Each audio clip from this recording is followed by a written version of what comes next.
Hai, Assalamualaikum.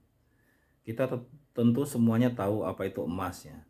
Emas itu adalah salah satu logam mulia, jadi bahan tambang yang telah menjadi acuan nilai eh, secara ekonomi sejak berabad-abad yang lalu. Nah, akhir-akhir ini harga emas itu melambung tinggi dengan seiring banyaknya terjadi peperangan ya. Nanti bisa dibaca referensinya kenapa emas itu naik di saat terjadi perang. Dan berita buruknya, emas itu akhir-akhir ini akan diproduksi secara massal, tapi bukan dari hasil tambang, tapi dibuat di laboratorium. Nah, seperti berlian yang sudah lebih dulu gitu ya. Nah, jika emas ini bisa dibuat di laboratorium, maka otomatis jumlah emas di pasaran akan berlimpah karena orang tidak perlu lagi menggali gunung, menggali tanah untuk mengambil emas. Mereka cukup membuatnya di lab gitu. Dan hasil laboratorium ini emasnya memang bisa murni 24 karat.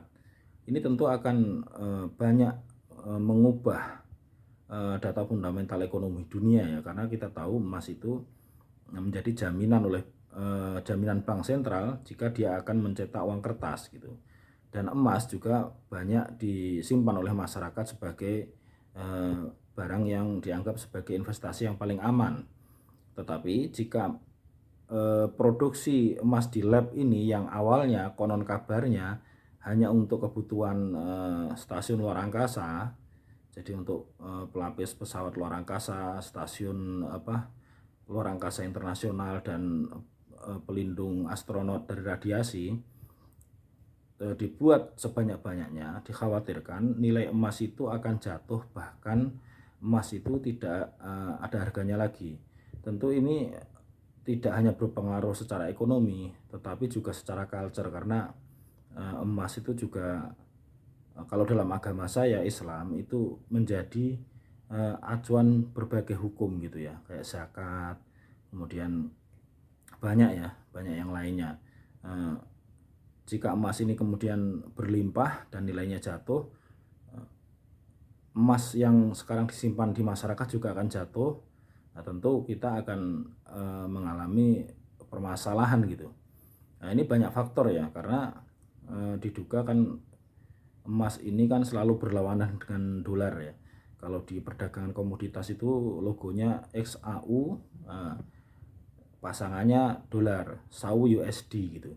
Jadi ketika nilai emas itu naik, maka nilai dolar itu tertekan, turun.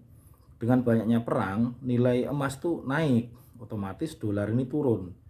Nah, apakah produksi emas di lab ini bertujuan untuk menstabilkan nilai dolar dengan mencetak emas yang banyak, atau bagaimana, kita juga tidak paham. Tetapi sebenarnya ini pembuatan emas di lab ini pembuatan emas di laboratorium ini tentu akan menakutkan banyak pihak ya, terutama orang-orang yang berinvestasi di emas, baik menyimpan emas secara fisik di rumah maupun orang-orang yang menabung emas. Demikian, assalamualaikum.